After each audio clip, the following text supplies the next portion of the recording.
Shivangi Giri welcomes you all in Vandya Granth. तो last lecture में मतलब 4 लेक्चर में मैंने आपको chemistry chapter number 1 chemical reactions and equations बिल्कुल अच्छे से पढ़ा दिया था। ठीक है, आज के इस वीडियो में हम जो चैप्टर स्टार्ट करने वाले हैं वो है आपका केमिस्ट्री का चैप्टर नंबर 2 जो कि है एसिड बेसिस एंड सॉल्ट। ठीक है, एसिड बेसिस एंड सॉल्ट पढ़ने से पहले मैं आपको एक बात बताना चाहती हूँ, ठीक है, कि व्हाट आर एसिड्स। मतलब इंट्रोडक्शन है तो इंट्रोडक्शन को हम क्या रखेंगे, थोड़ा बेसिक रखेंगे, है ना। बेसिक से स्टार्ट करेंगे, एडवांस लेवल तक जाएंगे। तो जो हमारे कंपाउंड्स होती है ना, कंपाउंड्स बेसिकली हमारे 3 टाइप की होती है। कंपाउंड्स होती है हमारी 3 टाइप की। कितने टाइप की? 3 टाइप की। फर्स्ट क्या होती है? फर्स्ट होती है एसिड, ठीक है। सेकंड होती है हमारी बेस, ठीक है, बेस। एंड थर्ड क्या होती है? थर्ड होती है हमारी सॉल्ट। तो भाई मैं आपको यहाँ पर एक इक्वेशन बताने वाली हूँ, ठीक है। उस इक्वेशन को आप अपने दिमाग में बिल्कुल अच्छे से बिठा लेना, ठीक है। तो देखो यहाँ पर सबसे पहले है एसिड। एसिड प्लस बेस, देखो आपने इसे जूनियर क्लासेस में भी पढ़ा होगा, है ना। एसिड प्लस बेस हमें क्या देती है? हमें देती है सॉल्ट प्लस वाटर, ठीक है। ये मेरा सबसे favourite chapter, one of my favourite chapter, acid basis and salt. ठीक है, बहुत मजा आता है इस चैप्टर को पढ़ने के लिए। एक तो है कि इसमें मतलब कदम कदम पर क्या होता है, रंग बदलते हैं, है ना। कब कौन सा सॉल्ट बनकर आएगा, है ना।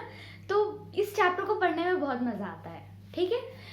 तो जिस तरीके से मेरे को मजा आता है इस चैप्टर को पढ़ने में, मैं कोशिश करूंगी मजे मजे में आपको भी ये चैप्टर अच्छे से क्लियर करा दूं, ठीक है।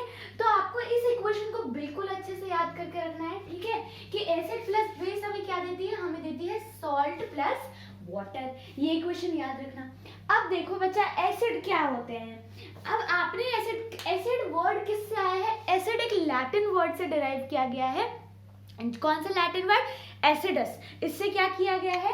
डिराइव किया गया है एसिड वर्ड को, ठीक है। इसका मतलब होता है जो कि होता है शार इन टेस्ट, जो कि खट्टे लगते हैं। तो आप किसी पूछोगे एसिड क्या होता है? एसिड खट्टे लगते हैं। तो जब आपको अगर किसी चीज से पूछा जाएगा कि मतलब आपसे वहां पे कोई सामान रखा है, आपसे पूछेगा वो सामान क्या है, तो आप क्या बोलोगे? वो उस सामान को हम अपने हाथों पर लगाते हैं, नहीं बोलोगे ना। आप क्या बोलोगे? वो सामान क्या, उसका नाम बताओगे, उसकी डेफिनेशन बताओगे कि वो सामान क्या, उसका काम थोड़े ना बताओगे, या फिर वो कैसा लगता है, कैसा दिखता है, ये थोड़े ना बताओगे। तो आप ना मतलब किसी से पूछना एसिड क्या होते हैं, एसिड खट्टे होते हैं, एसिड खट्टे होते हैं। हम एसिड का टेस्ट बता रहे हैं कि एसिड खट्टे होते हैं। क्या ये एसिड को डिफाइन करता है कि खट्टे लगने वाली चीज एसिड है? क्या ये एसिड शब्द को डिफाइन कर रहा है? नहीं कर रहा है। एसिड क्या होते हैं? एसिड वो होते हैं जो अपने एक्वस मीडियम में H पॉजिटिव आयन देते हैं। एसिड कौन होते हैं? एसिड की रियल डेफिनेशन ये होगी जो अपने एक्वस सॉल्यूशन में H पॉजिटिव आयन दे, उसे हम एसिड कहते हैं, ठीक है। ये होती है एसिड की रियल डेफिनेशन। और ये जो क्षार होना और वो बहुत ज्यादा कोरोसिव है नेचर में, तो ये इसके कैरेक्टरिस्टिक्स है, ठीक है। आपसे अगर कोई आपका नाम पूछे तो आप ये थोड़ा ना बोलोगे कि मुझे गाना गाना पसंद है, नहीं बोलोगे ना। आप बोलोगे कि भाई मेरा नाम क्या है ना, अपना नाम बताओगे। तो वही चीज है कि एसिड की डेफिनेशन ये होती है कि जो भी चीज एक्वस मीडियम में H पॉजिटिव आयन देती हो, ठीक है। सबसे पहले तो आप लिखना कि एसिड वो चीज होती है ना जो अपने हाइड्रोजन कंटेन करती है, ठीक है। ये क्वेश्चन लिख लेना सबसे पहले। एसिड बेसिस एंड सॉल्ट डालना, कंपाउंड्स वाला भी हटाना, सबसे पहले ये इक्वेशन लिख लेंगे, ठीक है। और उसके बाद आगे जो मैं आपको लिखवा रही हूँ एसिड बेसिस की डेफिनेशन, वो लिखना, ठीक है। An acid is a substance which contain hydrogen ion. Acid कौन से सब्सटेंस होते हैं? Acid are the substance, acid are the substance, note करेंगे, सब्सटेंस, ठीक है। एसिड्स क्या होते हैं? एसिड सब्सटेंस होते हैं जो कि क्या कंटेन करते हैं? Contain hydrogen. क्या कंटेन करते हैं? कंटेन हाइड्रोजन आयन, ठीक है। हाइड्रोजन आयन क्या कंटेन करते हैं? हाइड्रोजन आयन कंटेन करते हैं। और क्या करते हैं? And produces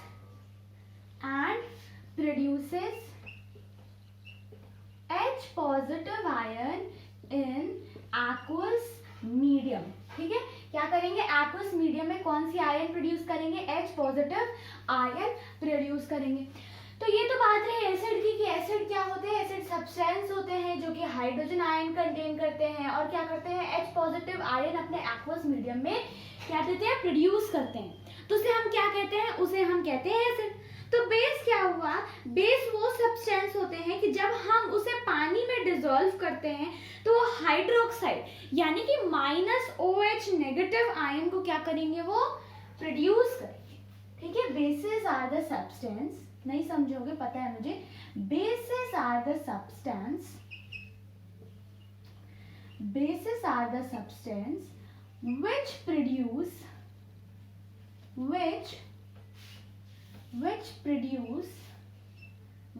when dissolve in water, which when dissolve in water produces hydroxide. जिसके भी हाइड्रोक्साइड लग रहा है वो बेस है, इस बात का ध्यान रखना।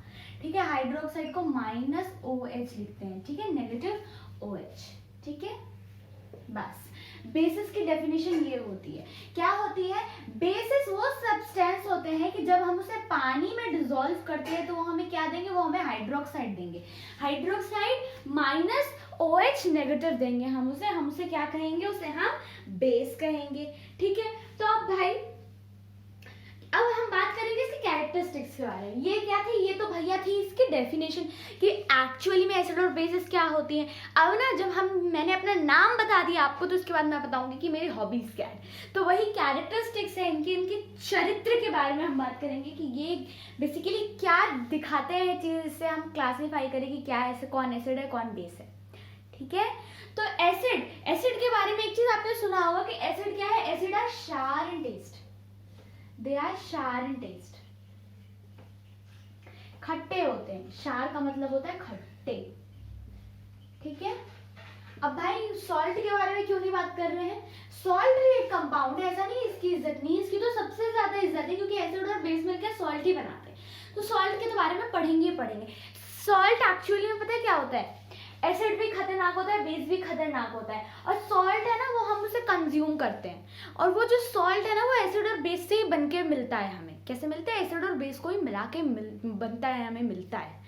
ठीक है, वही कॉमन सॉल्ट NaCl वही है ये सॉल्ट। ठीक है, इसके बारे में हम आगे बात करेंगे, अभी बस एसिड और बेसिस के बारे में बात करेंगे। दूसरी चीज आपने सुना होगा कोरोसिव होती है नेचर में। कोरोसिव मतलब कि अगर एक बूंद भी एसिड की अगर गिरती है ना तो वो हमें क्या कर सकती है, हार्म कर सकती है। ठीक है, दे आर कोरोसिव भी सुना होगा है ना, they are corrosive in nature. ठीक है, क्या होती है, वो खतरनाक होती है, हमें हार्म कर सकती है हमारे स्किन में। और क्या है, और है उसके साथ साथ कि वो एक गुड इलेक्ट्रोलाइट है। ठीक है, they are good electrolyte. Chapter 1 याद करो, है ना, एक्टिविटी 1.3 या 1.4 में जब वाटर की इलेक्ट्रोलाइसिस कर रहे थे तो H2SO4 को वो आगे उसकी कंडक्शन इंक्रीज करने के लिए डाला था। तो क्यों डाला था, क्योंकि वो क्या है, वो एक गुड इलेक्ट्रोलाइट है। ठीक है, दे आर गुड इलेक्ट्रोलाइट, इसीलिए डाला था। समझ में आया। अब भैया बात करेंगे हम बेसिस की। ठीक है, बेसिस ना देखो, बेसिस ये बेसिस भी होती है कोरोसिव, ऐसी बात नहीं है। देखो ये बेसिकली बिटर यानी कि कड़वे होते हैं टेस्ट में। ठीक है, बिटर होते हैं टेस्ट में, बिटर इन टेस्ट। जब अपने जीभ पर रखोगे तो आपको कड़वा सेंसेशन देगा। ठीक है, ये भी होते हैं कोरोसिव, ये भी होते हैं कोरोसिव, दे आर कोरोसिव। ठीक है, और क्या है, और ये स्लिपरी है टच करने में, और क्या है, they are slippery to touch, they are slippery to touch. कि मतलब अगर हम उसे टच करेंगे तो क्या होगा, आपने कभी सोप टच किया है तो उसमें फिसलन होती है ना, स्लिपरी का मतलब फिसलन ही होता है। ठीक है, कि वो फिसलने वाली आपको वाइब मतलब फिसलन होगी आपके हाथ में, बस और कुछ नहीं। ठीक है, तो इतनी बातें आप एसिड और बेसिस के बारे में तो याद रखना ही रखना। ठीक है, ये है बेसिक बातें जो आपने क्लास 6th-7th में जब भी आपका चैप्टर था तब आपने इतनी बेसिक सी बातें पढ़ी होगी। अब जरा मेरे को एक बात बताना कि अगर मेरे को 2 केमिकल दे दिया गया, ठीक है, 2 केमिकल दे दिया गया मेरे को नहीं पता कि कौन सा एसिड है कौन सा बेस है, मेरे को 2 बीकर दे दिया, मेरे को क्या दे दिया, 2 बीकर दे दिया। ये बीकर 1 है, चलो इसके ऊपर A लिख लेते हैं और इसके ऊपर B लिख लेते हैं। अब मेरे को वो लोग कह रहे हैं कि और इन दोनों में ना कुछ लिक्विड प्रेजेंट है, ठीक है, कोई लिक्विड प्रेजेंट है इन दोनों में। अब मेरे को कह रहे हैं क्लासिफाई करके बताओ कि इसमें से कौन सा एसिड होगा और कौन सा बेस होगा। तो मेरे को कौन से सपने आ रहे, कौन सा एसिड है कौन सा बेस है, मेरे को इनकी कैरेक्टरिस्टिक्स पता है, कैरेक्टरिस्टिक्स पता है मेरे को कि वो क्या है, एसिड होगा तो वो खट्टा होगा खाने में, ठीक है, हम उसे अगर खाएं, मैं इसे खाऊं तो वो खट्टा होगा।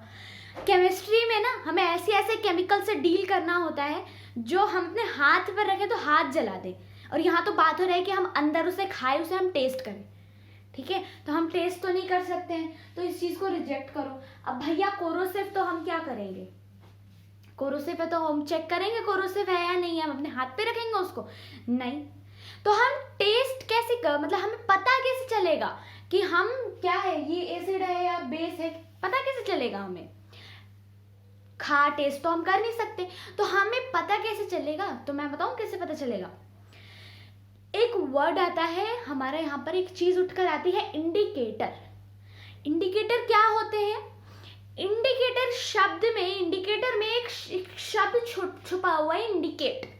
हमेशा कोई भी वर्ड आपको नहीं लगे ना, उसका शब्द को तोड़ो, आप देखो कि उसकी ओरिजिन कैसे हुई है और उसकी ओरिजिन का मतलब क्या है। हो सकता है कि आपको उसके नाम का मतलब पता चल जाए, ठीक है। तो इंडिकेटर में एक शब्द छुपा होता है, इंडिकेट। और इंडिकेट का मतलब क्या होता है, इंडिकेट का मतलब होता है बेसिकली सिग्नल देना। तो हम क्या करेंगे, हम कुछ इंडिकेटर्स का यूज करेंगे ताकि वो हमें सिग्नल दे के बताए कि वो क्या है, वो एसिड है या वो बेस है, ठीक है। तो यहाँ पर हम पढ़ते हैं इंडिकेटर के बारे में, ठीक है। एक होती है यूनिवर्सल इंडिकेटर, यूनिवर्सल इंडिकेटर हम पीएच पेपर को कहते हैं, ठीक है। तो अगर आपको स्क्रीनशॉट लेना है ले लीजिए, लिखना है लिख लीजिए, मैं साइड हो गई हूँ, ठीक है। अब मैं इसे रेज कर रही हूँ।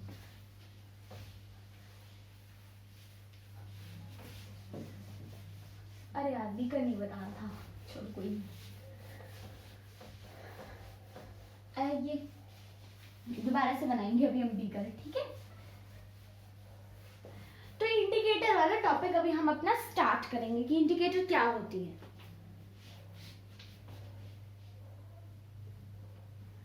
इंडिकेटर बेसिकली वो होती है ना जो हमें इंडिकेट करती हो, क्या करती हो, हमें इंडिकेट करती हो कि वो क्या है, whether the substance is acid है या बेस है, ये इंडिकेट करती हो हमें। तो वैसे चीज को हम क्या कहते हैं, उसे हम इंडिकेटर कहते हैं, ठीक है। तो अब जरा एक बात बताना, इंडिकेटर में ना 2 तरीके के होते हैं, 2 तरीके के इंडिकेटर्स होते हैं, ठीक है। एक होती है हमारी नेचुरल इंडिकेटर, एक होती है हमारी नेचुरल इंडिकेटर, ठीक है। नेचुरल नाम से ही पता चल रहा है कि वो प्राकृतिक है, ठीक है, वो प्राकृतिक है। और एक होती है हमारी सिंथेटिक इंडिकेटर, सिंथेटिक से साफ साफ पता चल रहा है कि वो मैन मेड होगी। और ये क्या है, ये है सिंथेटिक इंडिकेटर, ठीक है। नेचुरल इंडिकेटर में क्या है, नेचुरल इंडिकेटर में जो चीज हम पढ़ते हैं, जो चीज नेचर से आई हो, नेचर से, जैसे कि लिटमस पेपर का नाम सुना होगा आप सभी ने, है ना, लिटमस का नाम सभी ने सुना होगा। लिटमस क्या है, लिटमस बेसिकली एक प्लांट से एक्सट्रैक्ट की जाती है। किससे एक्सट्रैक्ट की जाती है, इसे बेसिकली हम एक प्लांट से एक्सट्रैक्ट करते हैं, ठीक है। और वो ना एक मतलब लिटमस की जो होती है एक पर्पल डाई होती है जो कि एक लिचन प्लांट से, किस प्लांट से, एक लिचन प्लांट से, लिचन नाम के प्लांट से हम इसे एक्सट्रैक्ट करते हैं। किस प्लांट से, लिचन नाम के प्लांट से इसे हम मतलब एक्सट्रैक्ट करते हैं, ठीक है, लिचन प्लांट। तो अगर हम बात करें लिटमस के बारे में, तो लिटमस पेपर, लिटमस का क्या आता है, लिटमस पेपर, उसका पेपर बना दिया जाता है। तो लिटमस पेपर जब वो एसिड से, जब उसमें हम एसिड, जब उसको हम एसिडिक सॉल्यूशन में डालेंगे, ठीक है, एसिडिक सॉल्यूशन में डालेंगे, तो वो कौन सा कलर देता है, देता है, बेस में कौन सा कलर देता है, बेस में ब्लू कलर देता है। ठीक है, ये पहला वाला, ये तो आपको बताने की जरूरत मुझे पढ़नी नहीं चाहिए थी, शायद आप में से बहुत सारे बच्चों को ये बेसिक सी बात याद होगी, है ना, ये बेसिक सी बात याद होगी लिटमस के बारे में एटलीस्ट तो। ठीक है, अब उसके बाद है हमारे पास रेड कैबेज। ठीक है, क्या है हमारे पास, उसके बाद है हमारे पास रेड कैबेज। ठीक है, रेड कैबेज क्या करती है, रेड कैबेज हमें देती है कौन सा colour, red colour in acid and green colour in base. Red colour in acid and green colour in base.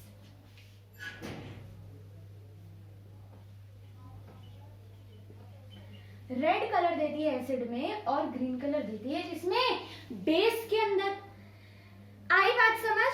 अब नेक्स्ट है आपका flower of hydrangea, flower of hydrangea, और फिर है आपका turmeric.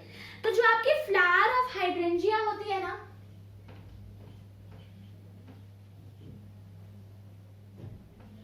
Flower of hydrangea,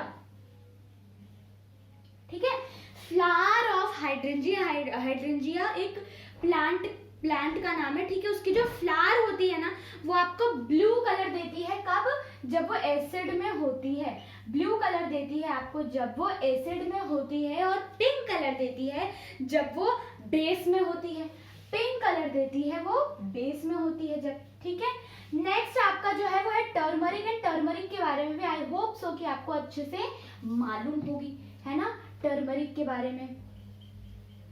turmeric इसमें कोई change नहीं दिखाता। ठीक है, टर्मरिक क्या करता है, टर्मरिक कोई चेंज नहीं शो करता है। एसिड में टर्मरिक कोई चेंज शो नहीं करता है, और बेस में क्या हो जाता है, वो रेडिश ब्राउन कलर का हो जाता है। किस कलर का हो जाता है, वो रेडिश ब्राउन कलर का हो जाता है। अच्छा, ये पता लगाने के लिए कि एसिड, क्या पता लगाने के लिए कि सच में टर्मरिक जो है वो रिएक्ट, मतलब बेस के बारे में पता लगाने के लिए कि बेस में वो रेडिश ब्राउन कलर देता है या नहीं, आप अपनी मम्मी से पूछना, आप अपनी मम्मी से पूछना। कभी किसी व्हाइट कपड़े पर आप क्या करना, हल्दी गिरा देना, किसी व्हाइट कपड़े पे क्या करना, हल्दी गिरा देना, और बाद में जब मम्मी के पास ले जाओगे ना धोने के लिए, तो उसके बाद अपनी मम्मी से पूछना कि मम्मी क्या कोई कलर चेंज हुआ था इसका। ठीक है, एक थोड़ी छोटी सी शरारत करना ताकि आप थोड़ा सा जान पाओ एक्चुअली में एसिड और बेसिस के बारे में। ठीक है, ये छोटी सी शरारत मैं आपको करने के लिए बोल रही हूँ, व्हाइट कपड़े में हल्दी गिराना, या फिर हो सके ना तो आप खुद भी जाकर धोकर देखना, धोकर नहीं तो एटलीस्ट वहां पर हल्दी कह रही हूँ मैं, बेस साबुन लगाकर देखना। ठीक है, सोप लगाकर देखना, डिटर्जेंट लगाकर देखना, और अगर वो रेडिश ब्राउन कलर की आती है, मतलब मैंने जो आपको पढ़ाया है ना वो हैंड्स प्रूफ हो गया। ठीक है, वो क्या हो गया, वो प्रूफ हो गया। तो उस चीज को प्रूफ करने के लिए आप चुपचाप से जाना, सफेद कपड़े पर टर्मरिक गिरा देना, और उसे ले जाकर वॉशरूम में उसके ऊपर क्या लगा देना, बेस लगा देना, थोड़ा सा पानी लगा देना, और देखना रेडिश ब्राउन कलर आता है या नहीं आता, और मुझे को कमेंट में बताना कि रेडिश ब्राउन कलर आया या नहीं आया। ठीक है, आगे है सिंथेटिक इंडिकेटर। सिंथेटिक इंडिकेटर, अगर मैं बात करूँ सिंथेटिक इंडिकेटर का, तो सिंथेटिक इंडिकेटर में ना हमने बस दो ही इंडिकेटर पढ़ने हैं, एक है फिनोफ्थलीन और एक है मिथाइल ऑरेंज। एक है फिनोफ्थलीन और एक क्या है, एक है मिथाइल ऑरेंज।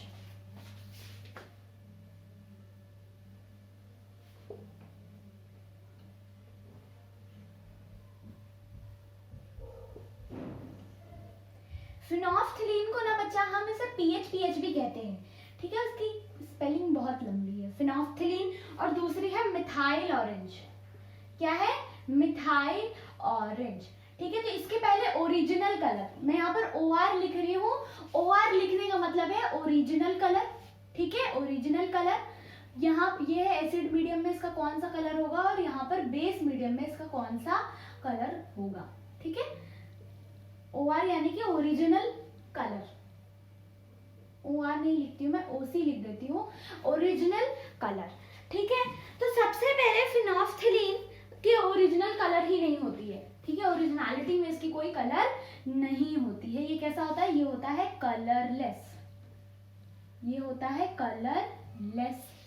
ठीक है, एसिड के अंदर जहां हम फिनोफ्थलीन को डालते हैं ना, तो वो क्या हो जाता है, वो कलरलेस का कलरलेस रहता है, ठीक है, वो कलरलेस का कलरलेस ही रहता है, ठीक है, कलरलेस का कलरलेस होता है, remain same, it remain same in acidic medium, ठीक है। और बेसिक मीडियम में क्या हो जाता है, वो पिंक हो जाता है, बेसिक मीडियम में पिंक हो जाता है, ठीक है।